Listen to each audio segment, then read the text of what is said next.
Hi guys, this is Amanda from Our Simple Living and OurSimpleLiving.com, and today we're going to make one of my childhood favorites, Great Northern Bean Soup. If you are not familiar with Great Northern Beans, then you need to get a hold of some of these. So first off, all you're going to get is a pound of dried Great Northern beans. This happens to be 2 pounds, a 2-pound bag, so just look for your dried Great Northern beans. They should be about $1 to $1.50 a pound. And when you get them, they're going to be dried and small like that, and you're going to want to soak them. You can see they double in size. So all you do to soak them is you're going to take your pound of beans, dump it into a bowl, and cover it with, rinse it off, and then cover it with water. And let it sit either overnight, or you can do 24 hours even. If you let it go too long, don't worry about it. It will be okay. So then, once you let them sit at least overnight in water, you're going to drain them, rinse them, and then we're going to put them into a pot.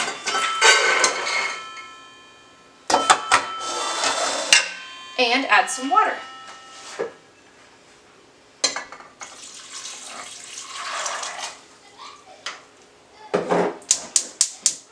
I'm going to add about 2 quarts of water, because some of it's going to cook off, and because these are going to cook for a little while. Great Northern, well, beans in general are really good for us. They're good for our health. They're high in fiber. They're high in protein. They're great for energy. And soaking them and heating them helps remove the phytic acid so that your body can properly absorb the minerals from them and the vitamins. So this is Great Northern Bean Soup. All we're going to do is start cooking this. Now, a few tips about cooking it. Do not season it yet until your beans are soft. If I were to add salt now, the beans will not get as soft. So we're going to cook this for a while, and then we'll come back and add some potatoes and carrots and seasoning. So I will see you in a little bit. Hey guys, we're back. The beans are nice and soft. I like them where they're starting to fall apart. On Great Northern beans, when they're starting to fall apart, there's a little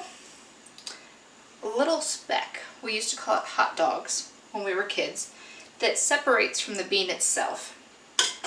And we used to call this hot dog soup thanks to that little speck. So it might sound kind of crazy, but you're looking for that to separate out. You'll see these little creamy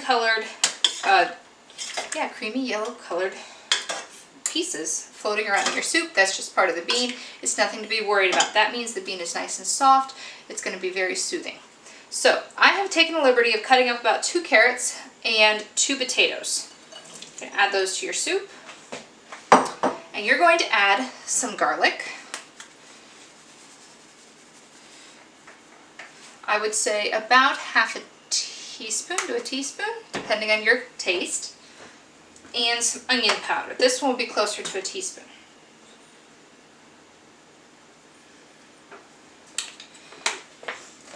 Before you add the beans, you could also saute onions and garlic in there and then add your beans to cook, or you could do sauteed onions and garlic now. We do it this way just for ease. Now your beans are soft, so you can go ahead and add salt. Keep in mind that your beans and your potatoes are going to absorb a lot of salt, so you can be very generous with this. I would go at least 2 teaspoons to start with, and you can always adjust it to taste. Now, here's the special ingredient for this, maple syrup. Oops, there we go. It's almost out, so we're just going to empty this onto here. About a teaspoon and a half of maple syrup. You're going to stir that up. Let it cook until your potatoes and carrots are soft. Season for salt to taste, and you will be ready to eat. Now, one thing I do want to let you know, this can be made in a crock pot. This can also be made in an Instapot. You would just soak your beans. You could cook your beans all night and then add the potatoes and carrots the next morning and cook it. That's completely up to you. But that is, yeah, this is the way it is. So I'm going to put it on low and let the potatoes and carrots cook, and I will show you when it's all done. Hey there, so we're back. This potatoes and carrots are now soft, and your soup is all done. I just tasted it a little bit and it did need some more salt, so I added about a teaspoon more. There's a lot of steam coming off of that. So all you have left to do is to dish it up and eat it. We like to have this with homemade bread, with a sandwich, a salad, a good loaf of crusty bread is great, and or some sourdough bread, ciabatta rolls, maybe toasted a little bit with some garlic butter. Yeah, and you've got yourself a nice hearty, a nice hearty meal. It's a very creamy soup. It's kind of like a comfort soup for me, and yeah, it's got the creamy. It's easy to go down. It's not like a strong bean flavor. It's a very soft, mild, and gentle soup. So I hope you enjoy this, and let me know what you think about it.